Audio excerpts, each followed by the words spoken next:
اس دنیا میں سب سے بڑی جو حقیقت ہے جس سے کوئی انکار نہیں کر سکتا وہ موت ہے. چاہے مسلمان ہو، کافر ہو، اللہ کو مانتا ہو، نہیں مانتا ہو، کسی بھی مذہب سے تعلق رکھتا ہو، موت سے کوئی انکار نہیں کر سکتا. موت کے بعد کا جو مسئلہ ہے اصل، اس میں مذاہب کا اختلاف ہے. آسمانی مذاہب تمام موت کے بعد کی زندگی کو مانتے ہیں، چاہے وہ یہودی ہوں، عیسائی ہوں، مسلمان ہوں، اور بہت سی حد تک اور دوسرے مذاہب بھی اس کو مانتے ہیں کہ بھی موت کے بعد زندگی ہے. اس کے دوسری شکل میں کوئی مانتا ہے، کوئی کس شکل میں مانتا ہے. تو موت کے بعد کی زندگی کو بھی ایک طریقے سے اکثریت مانتی ہے، لیکن مسلمانوں کو اللہ تعالیٰ نے جتنا زیادہ وضاحت سے مرنے کے بعد کی زندگی کو بیان کیا ہے اتنا کسی کو نہیں پتہ. مرنے کے بعد کیا ہوتا ہے اس کے جوابات جتنے مسلمانوں کے پاس ہیں کسی کے پاس نہیں ہیں. مرنے کے بعد کی زندگی اصل زندگی ہونا، دنیاوی زندگی، مختصر زندگی، عارضی زندگی ہونا، یہ معلوم تو سب کو ہے. مجھے بھی معلوم ہے، آپ کو بھی معلوم ہے، ہر آدمی اس بات کو مانتا ہے کہ جی اصل زندگی تو مرنے کے بعد ہے. جنت جہنم ہمیشہ کے لیے ہے. ایک مرتبہ جنت میں چلا گیا ہمیشہ کے لیے چلا گیا، کبھی موت نہیں ہے اس کو. جہنم میں چلا گیا ہمیشہ کے لیے چلا گیا، کبھی موت نہیں آئے گی اس کو. دنیاوی زندگی ختم ہو جانے والی ہے، سب مانتے ہیں. لیکن ہمارے عمل اور ہمارا ماحول آج کل کا اور ہمارے حالات بالکل اس کے برعکس ہیں. ہماری زندگیوں کے اندر اتنی چیزیں داخل کر دی گئی ہیں، مادیت اتنی زیادہ آ گئی ہے کہ آدمی کو سوچنے کا موقع ہی نہیں ملتا. فیس بک ہے، واٹس ایپ ہے، یوٹیوب ہے، ٹویٹر ہے، انسٹاگرام ہے، ٹک ٹاک ہے. 50,000 چیزیں ہم نے اپنے اوپر مسلط کر لیں کہ آدمی کو ہوش ہی نہ رہے کہ ہم آخرت کے لیے بنے ہیں. ہم دنیا کے اندر کس لیے آئے ہیں؟ صرف اور صرف دنیا کی دوڑ میں لگے ہوئے ہیں، دنیا کی دوڑ میں آگے بڑھتے جا رہے ہیں. اللہ تعالیٰ قرآن میں فرما رہے ہیں اقترب للناس حسابهم وهم فی غفلۃ معرضون. یہ جو آخرت کے دن کا حساب ہے یہ قریب آ گیا ہے لوگوں کے، لیکن لوگ غفلت میں پڑے ہوئے ہیں اور اس سے اعراض کیے ہوئے ہیں. ما یأتیہم من ذکر من ربہم محدث، کوئی بھی نئی نصیحت اللہ کی طرف سے آتی ہے، کوئی بتانے والا اللہ کی طرف سے آتا ہے، قرآن کی کوئی آیت سنتے ہیں، آخرت کی ترغیب سنتے ہیں، مرنے کے بعد کی زندگی کو سنتے ہیں، تو کس طرح سنتے ہیں؟ الا استمعوہ وہم یلعبون. سنتے تو ہیں لیکن وہ غفلت میں لگے ہوئے ہوتے ہیں، کھیل کود میں لگے ہوئے ہوتے ہیں. یعنی سننے کے باوجود بھی وہ کھیل کود میں ہوتے ہیں. ان کو اس بات کی پرواہ نہیں ہوتی کہ ہمیں مرنا ہے، اللہ کے سامنے کھڑے ہونا ہے. ہم میں سے کتنے لوگ ایسے ہیں کہ جو دن میں ایک مرتبہ بھی اس بات کو واقعتاً زبان سے تو 50,000 دفعہ بول دیتے ہیں کہ جی اللہ کے سامنے جانا ہے، اللہ کو جواب دینا ہے، مجھے اللہ کو جواب دینا ہے. کاروباری معاملات میں بھی اب تو یہ تقیہ کلام بن گیا ہے، جی ہمیں اللہ کو جواب دینا ہے. لیکن حقیقت میں دل سے ہم میں سے کتنے لوگ ایسے ہیں جو دن میں ایک مرتبہ بھی سوچ لیتے ہوں کہ ہمیں مرنے کے بعد اللہ کے سامنے جواب دینا ہے.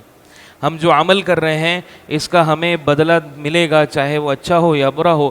فَمَن يَعْمَلْ مِثْقَالَ ذَرَّةٍ خَيْرًا يَرَهُ. ایک رائی کے دانے کے برابر بھی، ایک ذرے کے برابر بھی اگر کوئی خیر کرے گا، بھلائی کرے گا، اس کو پالے گا. وَمَن يَعْمَلْ مِثْقَالَ ذَرَّةٍ شَرًّا يَرَهُ.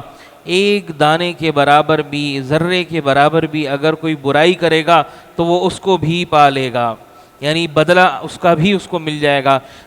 دانے ایک ذرے کے برابر بھی کوئی عمل کیا، ہم صبح سے لے کر شام تک اپنی آنکھوں کو، کان کو، ناک کو، اپنے زبان کو، اپنے اعضاء و جوارح کو، اپنے ذہن کو، اپنے دل و دماغ کو کس طرف استعمال کرتے ہیں تو اس کا جواب نہیں ہوگا. الیوم نختم علی افواہہم. قیامت میں اللہ تعالیٰ زبان پر بند کر دے گا، مہر لگا دے گا. سوال کیا جائے گا کہ تو نے ایسا کیا؟ انسان جھوٹ بولے گا، نہیں ایسا نہیں کیا. اللہ تعالیٰ الیوم نختم علی افواہہم، منہ پہ مہر لگا دے گا. وتکلمنا ایدیہم، ہاتھ بات کرنا شروع ہو جائیں گے. وتشہد ارجلہم، اور زبانیں ان کے پیر جو ہے نا بولنا شروع ہو جائیں گے. بما کانوا یعملون، ہر وہ کام جو کیا کرتے تھے. وقالوا لجلودہم لم شہدتم علینا، یہ جلد کے مسام ہے نا یہ بولیں گے. اور وہ انسان جب اس کے خلاف گواہی دیں گے تو انسان اس کے بعد ان کو کوسے گا، اپنے ہی جسم کو کوسے گا. لما شہدتم علینا, ہمارے خلاف کیوں گواہی دی تم نے. وقالوا لجلودہم, اپنی جلدوں کو بولیں گے, اپنی جلد کو, اپنے جسم کو, اور اپنی اس کھال کو بولیں گے, اس کے مساموں کو بولے گا انسان کہ تو نے جب اس کی زبان کھولے گی تو کہے گا کہ تو نے ہمارے خلاف کیوں گواہی دی. قالوا انطقنا اللہ الذی انطق کل شیء, وہ کہیں گے کہ جس نے تجھے گویائی دی, باقی چیزوں کو گویائی دی, اس نے ہی ہمیں بھی گویائی دی, اور ہم سے ہی اس نے بلوایا. تو یہ جو جسم انسان کا ہے, یہ سارے کے سارے, یہ ایک جگہ نہیں, قرآن میں کئی جگہ پہ اللہ نے کہا کہ انسان کا جسم اس کے خلاف گواہی دے گا. قیامت میں اللہ تعالیٰ کے سامنے, ہم سوچتے ہیں کہ اللہ تعالیٰ کے سامنے کھڑا ہونا آسان ہے. اللہ کے سامنے اللہ ہم سے سوال کرے گا تو نے یہ گناہ کیا, کیا جواب ہوگا ہمارے پاس. ایک حدیث میں آتا ہے یجاء بابن آدم یوم القیامہ, قیامت کے دن انسان کو لے کر آیا جائے گا. ویوقف بین یدی الرحمن, اللہ کے سامنے کھڑا کر دیا جائے گا. کأنہ بزج, وہ بکری کے بچے کی طرح اس کی کیفیت ہوگی, جیسے پیدا ہوتا ہے اس کھڑا نہیں ہو پا رہا ہوتا, کانپ رہا ہوتا ہے, گر رہا ہوتا ہے, لڑکھڑا رہا ہوتا ہے. اور اللہ تعالیٰ اس سے براہ راست سوال کرے گا, لیس بینہ و بینہ ترجمان, اللہ اور بندے کے درمیان کوئی ترجمان نہیں ہوگا. اللہ سوال کرے گا کہ تو نے یہ کام کیا, تو بندہ ترجمان کو اس کو بتائے گا اللہ تعالیٰ یہ پوچھ رہے ہیں, یعنی ترجمان بھی نہیں ہو, اللہ براہ راست سوال کرے گا. تو میرے اور آپ کے روزانہ کے کام, صبح سے لے کر شام تک ہم جو بھی کرتے ہیں, ایک کام بھی ایسا ہے کہ اگر اللہ تعالیٰ اس کے بارے میں سوال کر لے تو ہم اس کا جواب دے سکتے ہیں. لا تزول قدم عبد یوم القیامہ, قیامت کے دن بندے کے پاؤں زمین پکڑ لے گی اور وہ ہٹیں گے نہیں, ہل نہیں سکے گا, پاؤں اٹھا نہیں سکے گا. حتی یسأل عن عمرہ فیما افنا, جب تک کہ اس کی عمر کے بارے میں, زندگی کے بارے میں سوال نہ کر لیا جائے کہ زندگی کہاں گزاری. اور ایک روایت میں آتا ہے زندگی کے بعد سوال جوانی کے بارے میں الگ کیا جائے گا, یعنی زندگی گزاری اس کا الگ جواب دو, اور جوانی کہاں گزاری اس کا الگ جواب دو. حالانکہ جوانی زندگی کے اندر شامل ہو گئی, لیکن اس کے باوجود بھی اللہ تعالیٰ اس کا الگ سوال کرے گا, کیونکہ جوانی کے اندر انسان کو استطاعت, طاقت, ہر اعتبار سے اس کو صلاحیت دے دیتا ہے. اب وہ کہاں لگائی. ان علمہ فیما عمل بھی, اپنے علم کے بارے میں سوال کیا جائے گا. ہر آدمی کے, ایک عالم سے اس کے عالم کے علم کے بارے میں سوال کیا جائے گا, ایک عام آدمی کے اس کے عام آدمی کے علم کے بارے میں سوال کیا جائے گا کہ اس نے علم پر کیا عمل کیا. وعن مالہ, اس کے مال کے بارے میں سوال کیا جائے گا. من این اکتسبہ, کہاں سے کمایا, کیسے کمایا, حلال طریقے سے کمایا, حرام طریقے سے کمایا, سود سے کمایا, رشوت سے کمایا, دھوکہ دے کے کمایا, جھوٹ بول کے کمایا یا سچ بول کے کمایا, دیانتداری سے کمایا, ایمانداری سے کمایا, اچھے طریقے سے کمایا, کس طرح کمایا.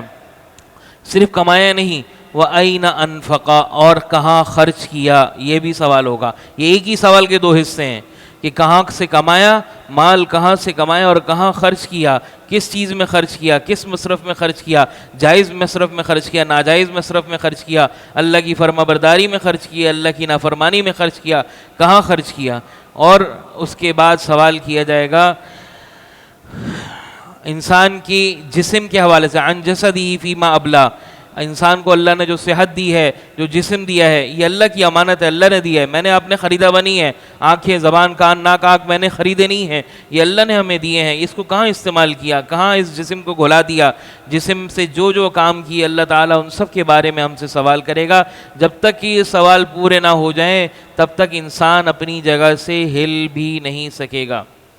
تو ان سب باتوں, یہ بہت مختصر باتیں میں نے بتائی, ان سب قرآن حدیث بھرا پڑا ہوا ہے اس معاملے میں. ان سب باتوں کے تناظر میں ہم اپنی زندگی کا جائزہ لیں جو آج کل ہم گزار رہے ہیں. مادیت کے ساتھ جو گھری ہوئی زندگی ہم گزار رہے ہیں, جس میں تجارت ہے, نوکری ہے, ملازمت ہے, جس کے اندر گھر والوں کا, انسان کی, ہماری زندگی کا عام معمول کیا ہے.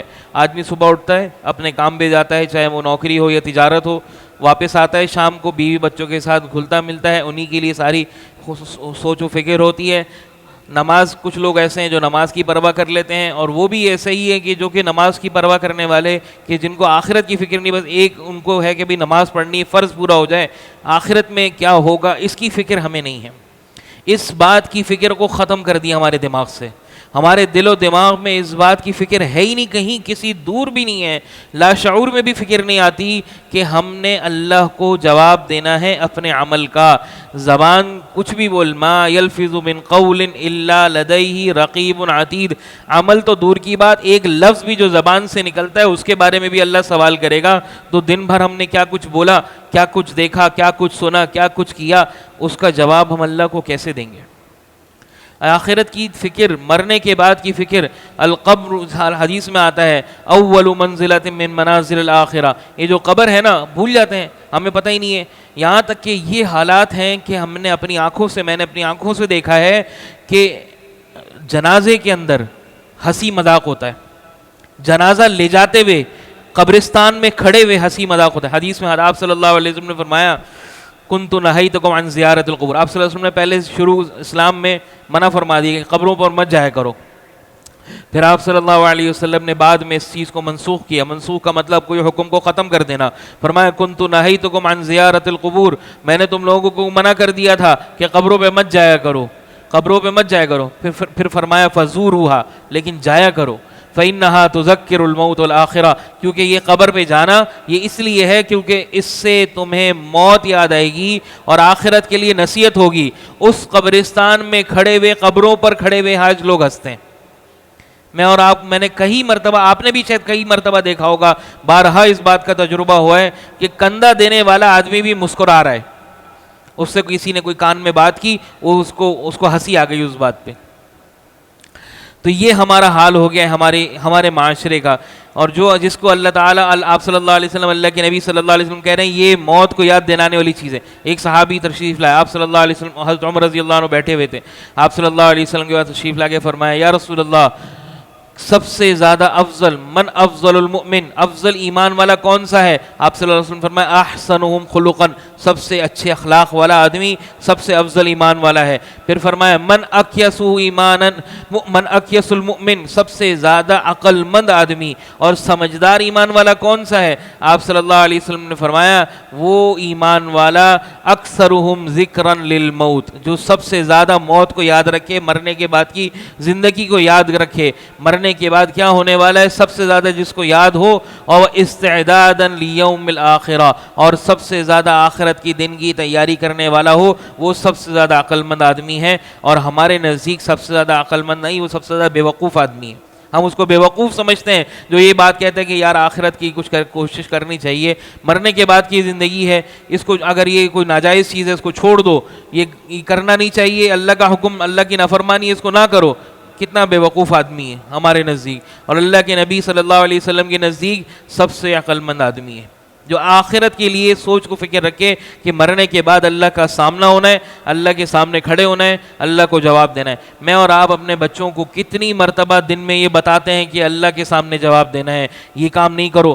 فضول چیزوں سے ڈراتے ہیں، یہ ہو جائے گا، وہ ہو جائے گا، ایسا ہو جائے گا، ویسا ہو جائے گا. اللہ سے کتنے لوگوں کو ڈراتے ہیں، اللہ کی آخرت سے کتنے بچوں کو خوف زدہ کرتے ہیں. یہ خوف زدہ ہونے والی چیز ہے. اللہ نے قرآن میں ڈرایا ہے، ہمیں ڈرنا چاہیے اس سے. حدیث میں آتا ہے آپ صلی اللہ علیہ وسلم نے فرمایا کہ سورہ ہود نے مجھے بوڑھا کر دیا، شیبتنی ہود واقواتها. ہود میں، سورہ ہود کے اندر اللہ تعالیٰ نے قیامت کے مناظر کو بیان فرمایا، اور اس جیسی صورتوں میں جس میں قیامت کو بیان فرمایا اس میں بوڑھا کر دیا، مطلب اس کے غم و فکر اور سوچ کی جیسے میں بوڑھا ہو گیا ہوں، اور ہماری غم و فکر اور سوچ کوئی نظر نہیں آتی.